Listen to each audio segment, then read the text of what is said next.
Welcome to the Classical U podcast. Classical U is a training platform with over 100 self-paced online courses and new content added regularly. We customize and brand learning pathways, serving schools as well as offering individual subscriptions to parents, teachers, and school leaders. Visit classicalu.com to learn more. I'm the director, Jesse Hake. On this show, I interview our course presenters as well as authors and leaders in classical education, talking about running a great classroom, teaching the human and fine arts, the great books. We're delighted to have you listening. Thank you for joining us.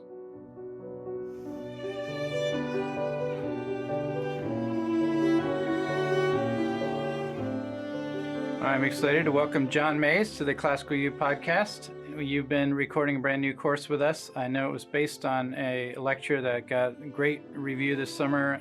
I believe it was with ICLE School Network, Catholic educators, and really eager to talk to you about that.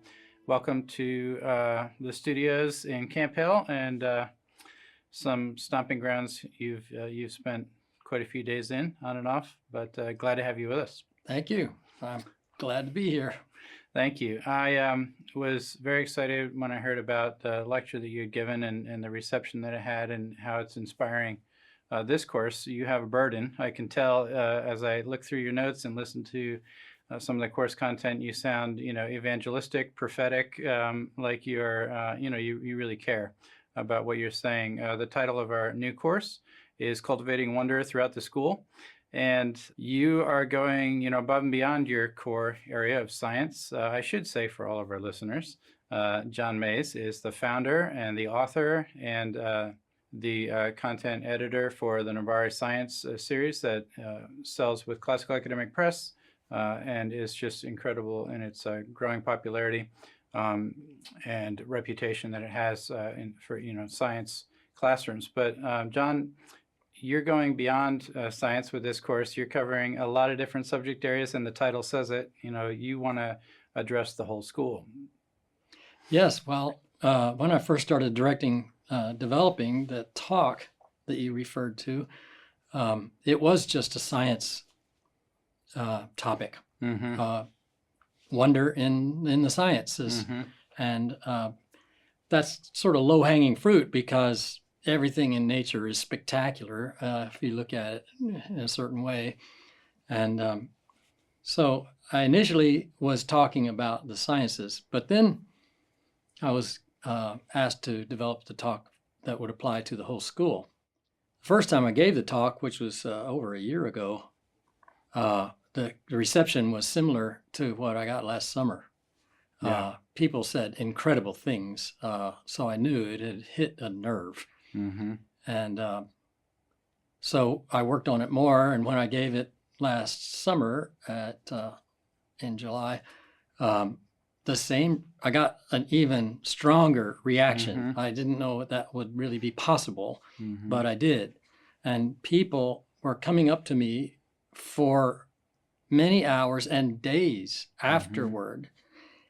One person came up and said, even the people who didn't go to your talk are talking about your talk. And so I thought, wow. The word is spreading after the fact of just people trying to relay what they had heard, right, how they had been inspired. Yeah, that's great. So that's what inspired me to just expand the 1 hour talk into a whole video series and see if I could flesh out ways that wonder could be cultivated, not just in the sciences, but in more difficult arenas like learning French or Latin, Yeah, you really cover the bases. I mean, you have math, languages, talk about history, talk about literature, extensively in literature. So your own, sweet spots as an educator, you have an extensive background training in literature as well as obviously in the sciences. So you bring those two things to the fore, but you really talk about school culture and, cover the academic subjects.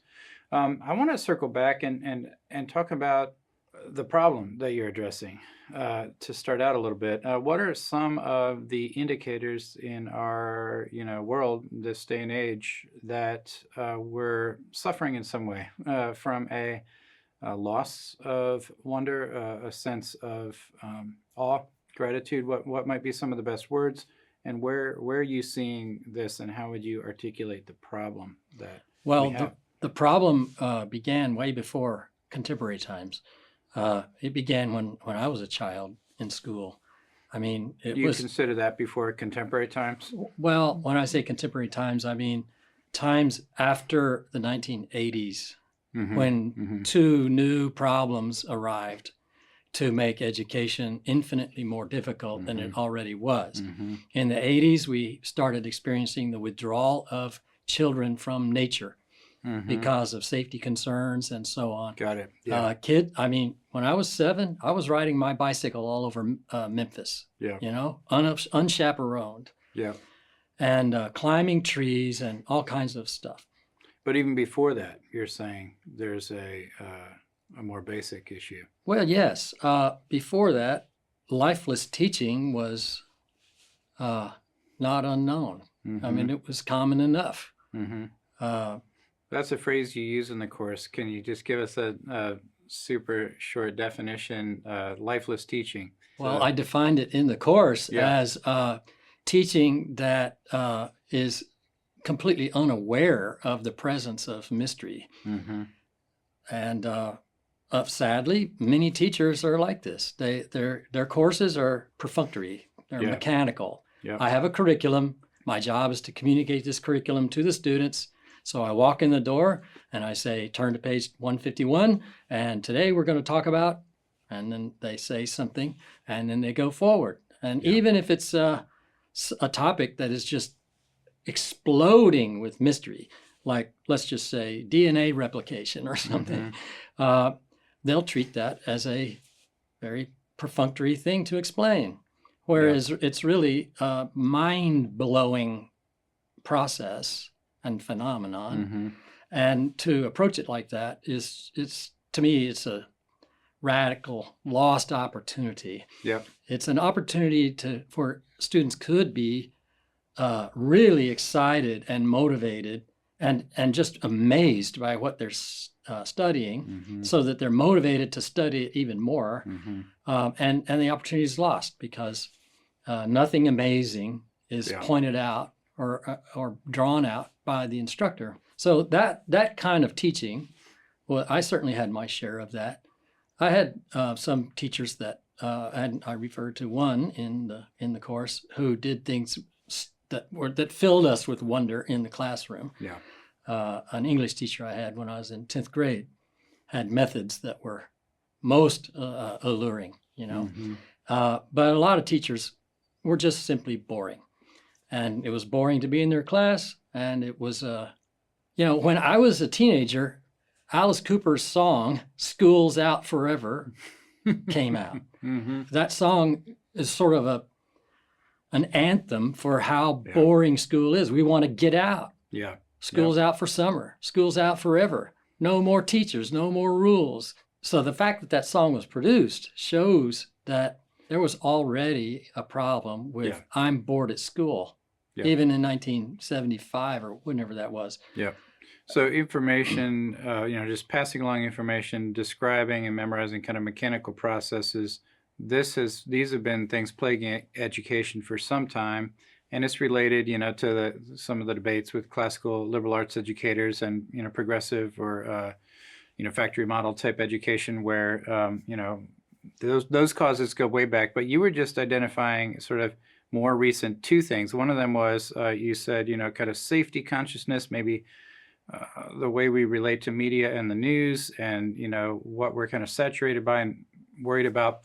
Legitimate, illegitimate, in any case, children are pulled out of the world, almost literally out of the natural world. Yeah, so that's one of two. What's the second kind of thing you're identifying there? Obviously, the arrival of social media on mobile devices. Mm-hmm. One of the books I talk about is The Anxious Generation, which was published just this year, and which That's I finished reading. Jonathan Haidt. Yeah, I finished reading it just the day before I started working on the recordings here. Yeah. And it's must reading. But that he talks about both these issues, and the emergence of the anxious generation perfectly coincides. All the research shows perfectly coincides with the time period of 2010 to 2015 when children were beginning to saturate themselves with social media. Mm-hmm. So this compounds a problem that was already present. Mm-hmm. We already had a problem of trying to motivate kids to take school seriously and enjoy it and not be bored by it, not be angered by it, frustrated by it, and so on. Well, it just got infinitely more difficult when you take kids away from nature, so that Richard Louv, in his 2005 book, The Last Child in the Woods, sorry, it's just Last Child in the Woods, shows how all the research is showing that once children are pulled out of nature so that they're not playing in the woods down by the creek, all kinds of problems emerge. And these are now very commonly known. ADD behaviors, lack of creativity, lack of attention span, short attention span. And he also shows how research is showing that once we reintegrate children back into the natural world, let them climb trees, let them play in the creek, let them catch tadpoles and crawdads, that these problems are, they're mitigated. That something more like what attention spans and creativity and so on used to be like, children return to that. So, but it's still a big problem. Not many people have realized yet that we have to change things. But there are a lot of movements now that are addressing this. Yeah. I read a book that talked about how deep nature experiences are now being used as therapy for soldiers who have PTSD. And they're finding that these deep experiences, like going kayaking on a river, in a canyon in Colorado, these kind of deep nature things have a very positive effect on traumatized people, which just, makes sense. Once we found out what was happening with children and saw how nature can be a therapy, then it makes sense that it works with adults as well. Very exciting. There's an organization now called 1,000 Hours Outside that has created an app for your phone where you can keep track of how much time your kids are spending outside. Fight fire with fire. Yeah. And they have all kinds of books and stuff with ideas for things you can do to help your family be outside more. Yeah.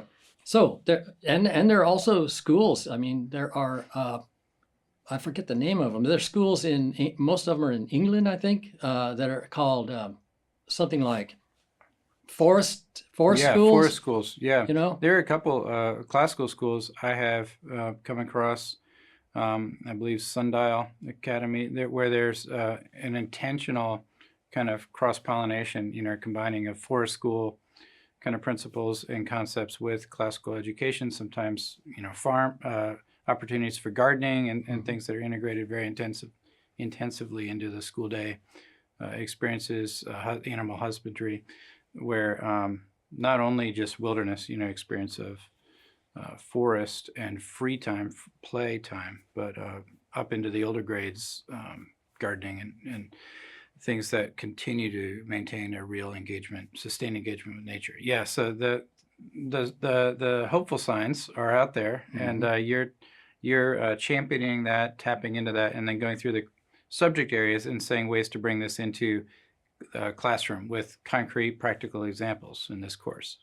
Right. I could spoil my own thunder. Steal your thunder. Steal my own thunder and say, what the opening summary is of the technique involved. Yeah, give a teaser for it. Look for mystery, and when you see it, do something different. Right? Don't just blithely walk past it as if it weren't there. Do something different. So key for you is mystery. Having the teacher train their sort of eyes to be open for it. Yes, but that can be subtle. It can be very not subtle, like the example I used a minute ago about DNA replication. Anybody who's read 2 pages in a biology book about that process is going to be shaking their head thinking, that's wonderful. I can't believe that that's happening. And it's so complicated. It's just spectacular. All right, so there are places like that where the mystery the wonder Yeah. is very easy to see. Yeah. And in fact, that's true in a lot of ways in the sciences. But it doesn't mean that people are going to do anything about it. Most of us, including me, probably have taught through introductory physics many, many times. Mm-hmm. And you come to your lesson on light or your lesson on energy or whatever, and you just start delivering content. Mm-hmm. We have the electromagnetic spectrum and different wavelengths and different colors. But light is an utter mystery, and there's a lot to say there, which I do say in the first lesson. It should not be taught that way, where you're just delivering content. This is a prime opportunity for your students. Well, it can lead to what I call a holy moment in a class. A holy moment is one that the students will never forget. It's one where they're deeply moved, and where it's not just a wow, like a cool chemistry experiment that does something spectacular, and you say, wow, do it again. It's not just that. It's a moment where the students are aware that this is deeply affecting me by what I'm witnessing, what I'm involved in right now. I'm aware I'm being deeply affected by it, and almost to the point where my life might not be the same after this moment. I've never thought about these things like this before, and I'm being led into a place where you're feeling things move in you that can change you. So this can be done though in any subject, and that was one of the difficult things about putting together the new version of the talk, not just sciences, but throughout the school. How can we do this, in math classes? How can we do this in history classes? What are some of the things we could do? And now we start looking for more subtle ways to tap into that sense of wonder, and because maybe there's not the low-hanging fruit like DNA replication, right?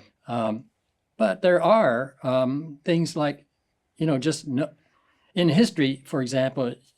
I think a history teacher needs to be a collector of the bizarre, right? There are lots of crazy things that have happened in history, and these can be really motivating and amazing to almost anyone who hears about them. One that I used in the lesson in the video series is the fact that toward the end of World War II, before America dropped the atomic bombs on Japan, just a few months before that, Britain went to the continent and rounded up a dozen or so nuclear physicists and kidnapped them and took them all to England and put them in a big mansion out in the country called Farm Hall, and where they had bugged all the lamps, and they had recording devices so they could monitor what they talked about.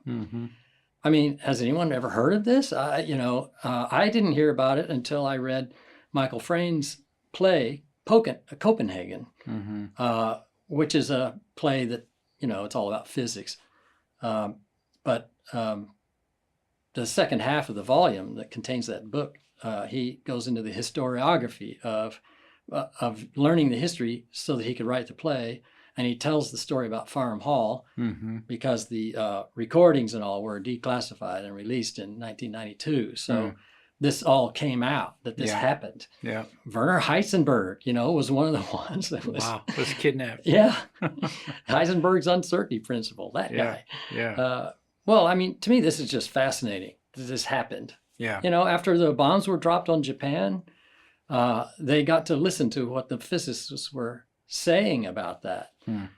I just was bowled over when I learned about this event that I had never heard about when I was growing up. So you're saying look for, identify the mysterious, and in history, the kind of controversial, bold claim that history teachers should be curators, collectors of the bizarre, the outlier kind of experiences and stories that would put students into the experience of in contact with just how wild and maybe out of our control. His history often is not just a list of sort of predictable facts, but people wrestling and dealing with mystery and awe. So what are some of the ways you say 2 steps? Look for the mysterious and then do something different. What are some of the examples? I know I'm keep wanting you to steal your own thunder from the course, but just a couple examples of how you go about doing something different than the status quo. I'm assuming, so different than dead teaching. Right. All right. Well, I used a couple of examples in the early lessons of the series where I used foreign language texts and poetry and music and visual imagery all at the same time to just blow the mind of the student while they are engaged. I can tell you what I did if you want me to steal my own thunder. In an introductory lesson on light in physics class, this is the one I started with. There's a composition called Lux Aurum,que that is an ancient text. It's a Latin text. And there's a fairly new setting of it by the choral composer Eric Whitacre. If you know Eric Whitacre's music, you know that it is shockingly beautiful. His chord structures that he has his choirs get into is like these stacked chords loaded with harmony and dissonance at the same time. And I've heard Lux Aurum,que 100 times, and I've cried 99 of them. Yeah. I managed to not weep on Monday when I did this lesson in here. When the cameras were rolling. Which was good because I was on camera. But when I do that in public, I always weep. But so we listen to Lux Aurum,que while we're looking at this magnificent image of a girl standing on a beach at sunset. Everything is red and orange. The beach is covered with pools of water, tidal pools. The text says, in English, says, light, warm and heavy as gold, and the angels sang softly to the newborn babe. All right, that's the English version of the Latin text. You notice how the text goes from light to Jesus. That's where it goes. Well, and Eric Whitacre's setting of the Latin text is quite short. It's only 4 lines long. Whitacre's setting is, just one of the most beautiful choral settings extant. I mean, it's just cripplingly beautiful. That's why I weep at it all the time. Yeah. Well, so I'm showing this image, and we play Lux Aurum,que, and I put on the screen the image with the Latin and English translations down at the bottom so students can follow along. So you've got visual, audio beauty, linguistic. And then afterwards, I mean, the point, kind of what I'm doing is asking the students, I'm about to teach you about light, but do we really know what we're talking about on this subject? And then we do Lux Aurum,que, and then I go through just a sequence of showing how light is used in Scripture. God is light, we are told. Jesus said, I am the light. The creation, of course, is full of light because God said, let there be light. Jesus himself attaches light to our salvation. When Paul's telling the story of the Damascus Road experience in Acts 26, he quotes Jesus as saying that they may turn from darkness to light. And then the Nicene Creed identifies Jesus as light of light, very God of very God. So I'm trying to point out all the myriad ways light is used. It won't do just to start talking about colors and wavelengths without realizing that what we're talking about here is a true mystery. All right, so this introductory little piece to the lesson could take 6 or 8 minutes. And that's 6 or 8 minutes, if you do it right, where the students can just be blown away before the lesson even starts. Like, I've never even thought about these things before, and holy cow, that music. So you can really create an environment for the holy moment. So that when you say, you eventually will have to say, well, I guess we're going to have to get started on that lesson, you know. Anyway, that was one example. A second one, I just thought this was really fun. There's another composer whom I deeply admire, also living, as is Eric Whitacre, Morton Lauridsen. He's most commonly known for this stunningly magisterial choral piece that he wrote called O Magnum Mysterium, which is just so beautiful. I weep at that one too. Well, there's a record of Morton Lauridsen's music that begins with so-called 5 songs on roses. These are 5 poems written by René Maria Rilke. He has his German name, but he's a French poet. Lauridsen set them each to music, choral pieces. They're gorgeous. They're just gorgeous.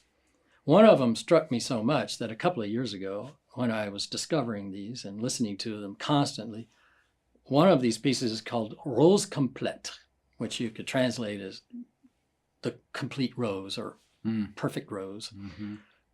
Well, that piece is like the others, just gorgeous. It makes your heart sail to hear it. And I decided, you know, I'm gonna try to translate this myself without looking up all the French. And I did.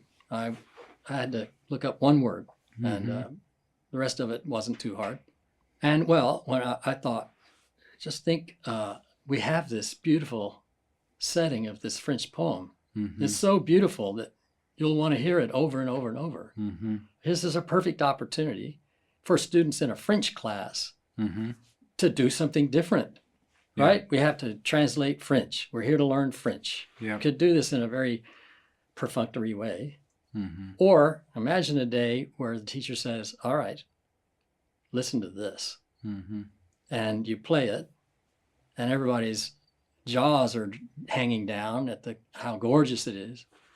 And then the teacher says, all right, let's play it again and see if you can translate it this time. And so use it as, and show an image of show the most gorgeous image of a rose that you can come up with. And on top of all that, so we have the visual, the music, the French translation, the French poetry. So there's the literary aspect to it. We're not just translating the telephone book. We're translating Rilke's poem. The content of the poem adds another layer to this episode because it's luminous. I mean, he says, I have such a consciousness of your being, rose complete, rose complete. You know, I consider myself the perfect friend of such a friend.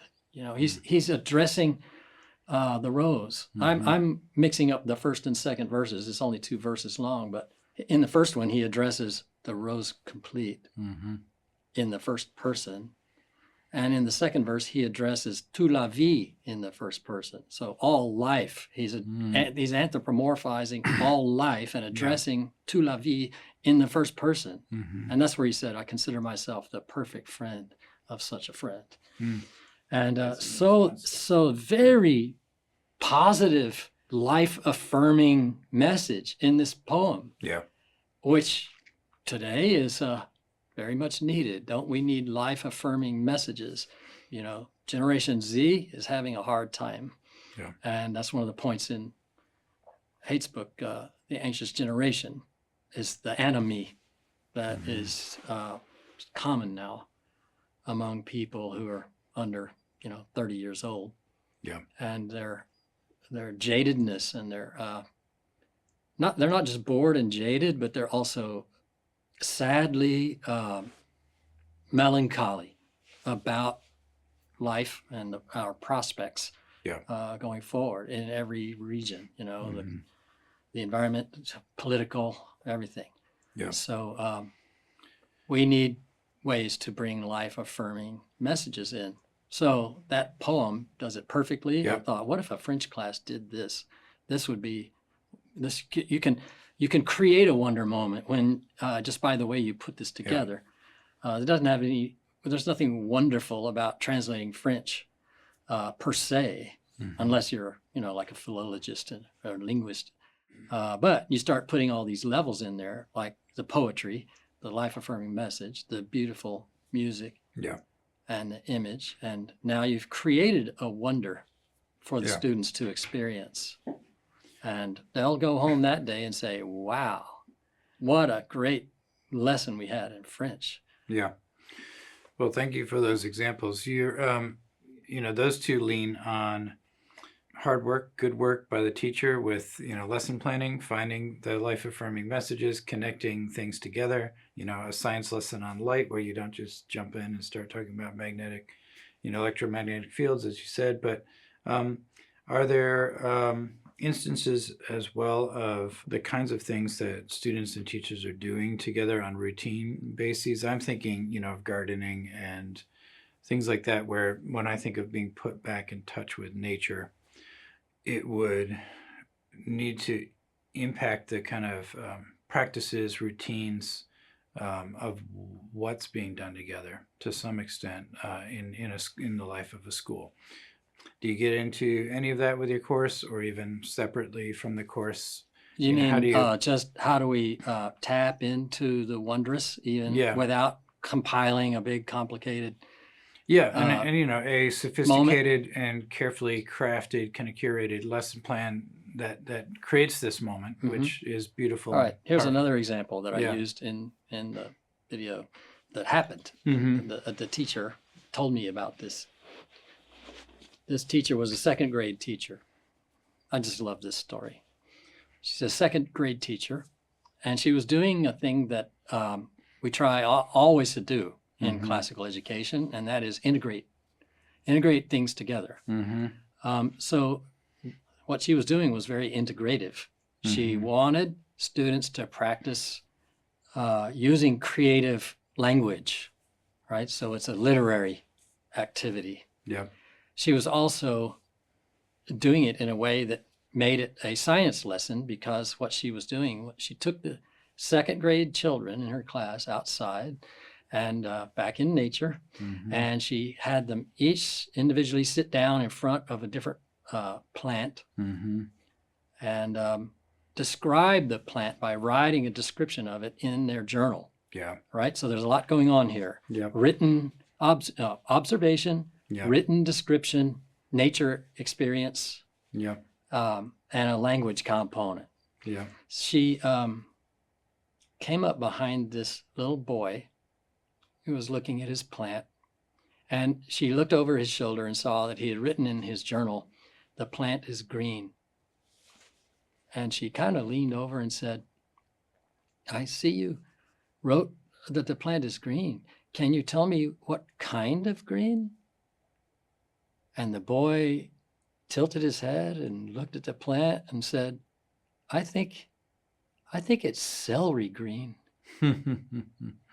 She said, "That's right. It's celery green. Write that in your journal." I tear up every time I think about that story because of the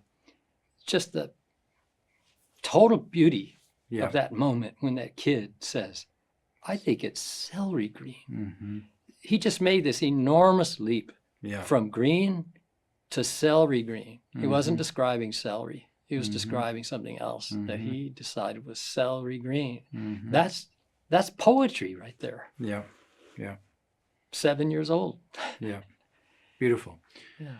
So it can be noticed and captured, responded to in a moment, moment by moment, kind of everyday routines. Right. It can be premeditated and crafted, in the lesson plan work. The story that you tell, of an undefined amount of time of dead teaching, lifeless teaching, and then these two kind of more recent significant developments in our own culture.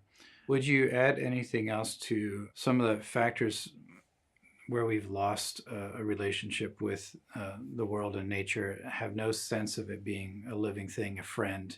The poem, Rilke, where the world around us could actually be in a relationship with us that's in recognizing it as having a life of its own.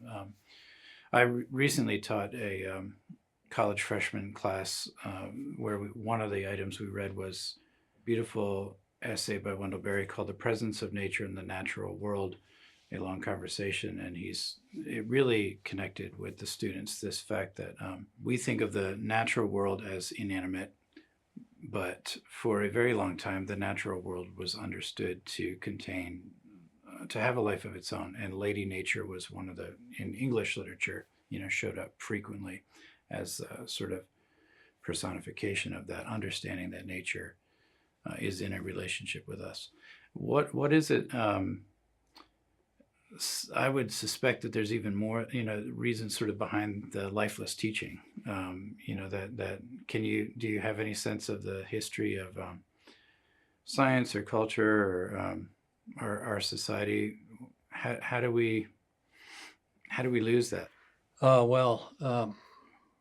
Owen Barfield's Saving the Appearances is a lot about that transition that occurred somewhere, maybe at the Enlightenment or maybe before, where before everyone understood the natural world as being filled with all kinds of beings that we don't even perceive, gods, if you like.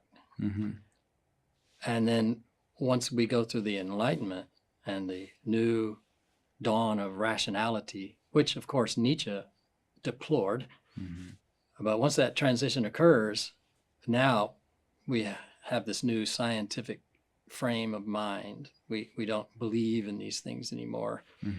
We don't believe in even classic versions of Christian faith anymore, right? These things have all sloughed off.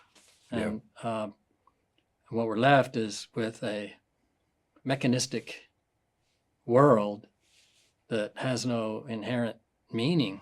It's just a place that happened to emerge.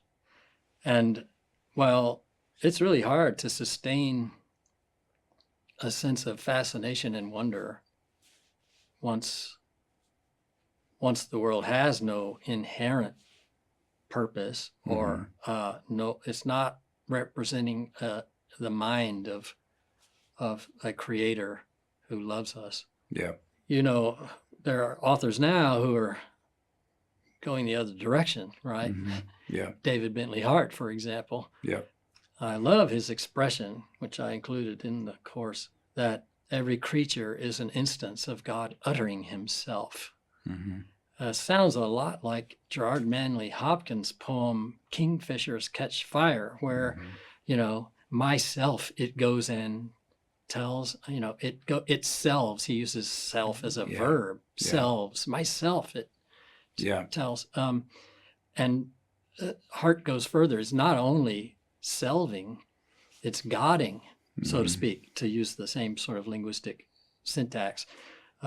It's expressing its own existence, and that existence is, in Hart's phrase, an instance of God uttering himself. Well, I think the Psalms support this view very strongly. Everything, the heavens declare the glory of God.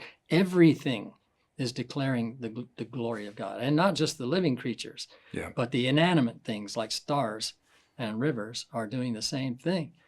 What I've been trying to do in the last few years is rediscover this fascination with nature where you look at everything in this way. Once you do, it's pretty hard to swat a mosquito. I gave up. The way I was raised, if there was a bug in the house, you killed it. If there was a snake in the yard, you killed it. But I suddenly started looking at all these creatures in a totally different way. I still swat mosquitoes, but I tend to, more often than not, this is going to sound kooky, but I apologize to them before I take them out. It's not something you do thoughtlessly anymore. Yeah, that's right. Yeah, I think it's helpful, there's so many history. I'm a history person. You can tell the story of, it gets a lot of names too, right? The loss of a kind of sacramental ontology, or disenchantment. You get different terms for it, but you can tell the story, I think, accurately enough in quite a variety of different ways because it's a complicated phenomenon, right? There's political, cultural, scientific, metaphysical elements to it. But I find it really helpful to have someone who's, got literature and science like you and loves reading, tell the story in a few different ways. So you're identifying Owen Barfield as one kind of resource because I do think teachers, why pick up a course like this? Why do the extra work that it takes to really learn to attend for those moments where you can take advantage of it, like the teacher with the celery green, give that extra prompt, that extra nudge, or even more work. I think of listening to great music and weaving great literature, great music together into your lesson plans and taking an extra 8 minutes to set up study of light. So talking as faculty and engaging ourselves and challenging ourselves to understand the story that we're a part of, what has been lost, are there any other, you've mentioned Owen Barfield, David Bentley Hart, kind of examples of folks who are trying to tell this story. What are some other basic resources either in the science history or whatever field that might help to put the narrative resources in the course I cited a lot of books. I became aware recently of a whole slew of new books, I say written in the last 10 years, on plants and animals by various science writers that are describing things about animals and plants that are shockingly awesome. There's one that I talked about, like The Soul of an Octopus. Have you read that? No, I haven't. It is stunning. This woman, the writer, Cy Montgomery, develops this relationships with several octopuses, one after the other, and you cannot come away with the same old attitude about the difference between animals and humans. This octopus clearly has these 3 different octopuses. Clearly, they had personality, they had consciousness, they have something like soulishness, if you want to call it that. They were capable of developing relationships, of even playing tricks and solving puzzles. They're very intelligent. Well, I mean, reading that is just, whoa, this is the kind of thing, we're discovering. In the book Animal Languages, Eva Meyer, she writes that the fact that old research didn't discover much that was fascinating about animal communication, it only happened like that because we were basically asking the wrong questions. We were trying to find out if they communicated the way humans do. And so when chimps can't learn much, well, we give up and we say, animals don't really communicate much. They tell each other about predators and food and when it's time to mate, and that's it. And that is false. Animals communicate in many, many ways. They have complicated social lives. They have all kinds of intentionality. They play. They rejoice. So, and it's not all just utilitarian. It's not. So this is exciting to me that there's a whole bunch of new books like those 2. And I talked about several of them. Great. So you go over some of those resources in the course, right. Make recommendations, describe some of them.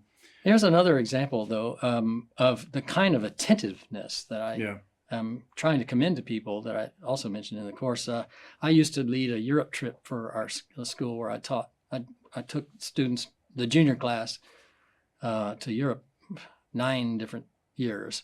At first, it was the senior class, then it became the junior class. And I knew from experience, I told the students that if you will gaze upon Michelangelo's Pietà in St. Peter's for a few minutes, it will begin to work on you. C.S. Lewis talks about how this is what fine art does, and versus pop art. Pop art is consumed. Fine art changes you as you behold it. Well, I already knew that if you gaze upon this sculpture, and the David in Florence is the same way, if you gaze upon it, you'll be overwhelmed by it in about 15 minutes. It takes 15 minutes of quiet meditation for the glory of this work of art to move you. Yeah. deeply, so Yeah. deeply that you might start weeping. Mm-hmm. For example, at the beauty of Jesus in the Pietà. Mm-hmm. I would always point this out to the students before we go, and then when we would go to these statues, these sculptures, I would encourage them to just sit down, meditate on this for a few minutes. Then we'll get together and we'll talk about it before we move on. Well, we changed our program up a little bit when the class sizes got too big for me to lead them on my own, and we started getting tour guides and everything. And so now we had guides to take us through St. Peter's and the Academia. And the first time we did it, I wasn't prepared for what happened. The guides would go up to the Pietà and just start rattling off statistics about how old Michelangelo was and all this stuff. And the fact that Mary is much, much larger than Jesus, and what do we make of that? And the whole wonder moment was lost. So the next year I went back, and both in the Academia and in St. Peter's, I got the guide, I took her aside, I said, here's what I want to do. Yeah. I want you to take the students there and tell them, I'm going to leave you here for 15 minutes. And then we'll meet together over there, and I'll tell you about this sculpture. Yeah. And the guides were kind of taken aback because I'm telling a guide how to do her job, a professional guide. And but I knew what I was talking about, and so they let it go. And so we were back on track. We were back on having our wonder moment. But I knew the wonder moment was there. We just had to provide the space for it to happen and not botch it by starting to talk about how tall the David is and everything when they haven't even had time to gaze at it yet. Yeah. And in the case of the David, it's even worse because all these other sculptures in the corridor leading to the one where the David is, the captives, I think, or, and so the guide wants to talk about all these all the way down the corridor before we even get to the David. So the moment of, oh my, is lost by the time you get there. So I told her, I want to go straight to the David. I want you to do this, leaving us alone for 15 minutes. And then you can tell us about the David. And then we'll come back and we'll go through the corridor and you can talk about all the other sculptures. So all was happening here was that I knew that there's a wonder moment. And I was just insistent that you're going to preserve that. And the reason I knew it was a wonder moment is because I had trained myself for it by spending a lot of time meditating on art and looking at these works of art. And I had read in C.S. Lewis that that's what fine art does. It changes you. And I learned, just part of my journey was becoming open to that. And it doesn't happen if you don't spend time meditating on it, reflecting while you gaze upon something like Rembrandt's painting, The Return of the Prodigal Son, or Caravaggio's painting of the crucifixion of Peter. These paintings are just very, very moving, and they're just excellence is screams off the canvas. And so I had spent many years preparing my own soul by learning how to meditate on art and how to reflect on poetry and music and things like that. So when that incident occurred with the tour guides, I was prepped for it. And had an inspiration about what to do. Well, we're very thankful to have you as an advocate and as a guide for teachers who are wanting to consider, the situation that we're all in, kind of in the contemporary world together, and give that more thought and to consider how to address it in their classrooms. So thanks so much for giving us your time and your reflection. It's been wonderful talking. Thank you, Jesse. I enjoyed it myself.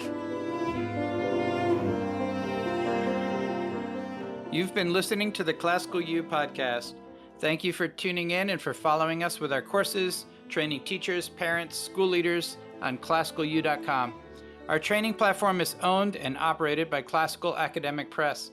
As listeners, you can purchase any book from Classical Academic Press outside of our digital items, as well as any Classical U subscription at our special listener discount of 10% off. Just enter the code CU Podcast, all one word, at the point of purchase to receive this discount on any book or classicalu.com subscription. Finally, please also watch for live learning webinars in collaboration with Scholé Academy, which offers live online courses for primary and secondary students. Thank you for listening.